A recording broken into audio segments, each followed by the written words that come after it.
Hello, it is Thursday, 14th day of February 2013. This video will be an exclusive technical analysis video to copper, and there's a video done earlier regarding silver and gold, and a little bit of the physical copper pennies. Remember, this is for high-grade copper.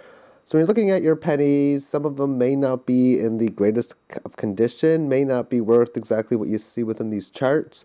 Still, of course, containing value, then some of them in really good condition contain much more than this price per pound. Is a very complex, different thing. Anyway, let's look at these charts going back to 1988. Notice this level of resistance, which is just a bit above this line, was the support in the year 2008.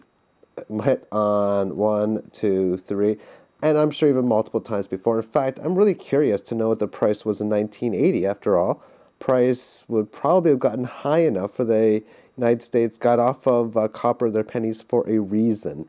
And that's because, of course, these prices get too high. Okay, so after this move, you had this large consolidation like everything had in 2008. What is interesting is you see this move and you think, okay, that looks like a possible failed breakout. And looking at the chart, it very easily may, but I'll let you know right now when I see that, see it come down here and hold this area for quite some time, then it's, to me, looking as if it's just another pullback. So what's important is to make a higher low from here. And it's pretty much a guarantee. And then follow it up within a significant higher high. So there's the high. If this is a low, fine, so be it. If this is a low, fine, so be it again. Significant high, high fives, basically. And this is, of course, looking at the more longer-term time frame. We could adjust the Fibonacci. I could adjust it from here to here, but what's this telling me? It's telling me we got back to the high, consolidate, and holding it well. So that's giving us, of course, bullish signs. We can see there's a little bit of a symmetrical triangle in here. So let's adjust the Fibonacci retracement from this low and this high. To do that, we'll look at the 9-day chart with each period representing 9 days.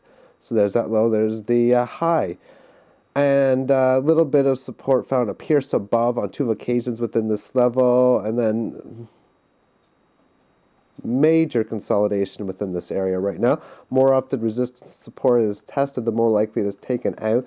But you've been in this sideways range now and for about a year and a half, so like all the other indexes, definitely neutral, but the bias is that of upward though, which is very strong as well.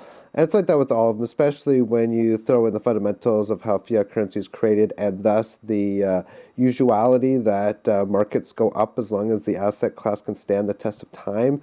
Copper, of course, has done such a thing. Just looking at different trend lines. But yeah, this is a little bit of the symmetrical triangle. Still in the middle of the range, decent amount of time before it breaks out. But I like the possibility that if this can have a nice clear break above 4 again, which is a major level, that I'd be looking for this area, which is 379, to be or support as it has been resistance right now. So thank you for tuning in to this video, and take care. Bye-bye.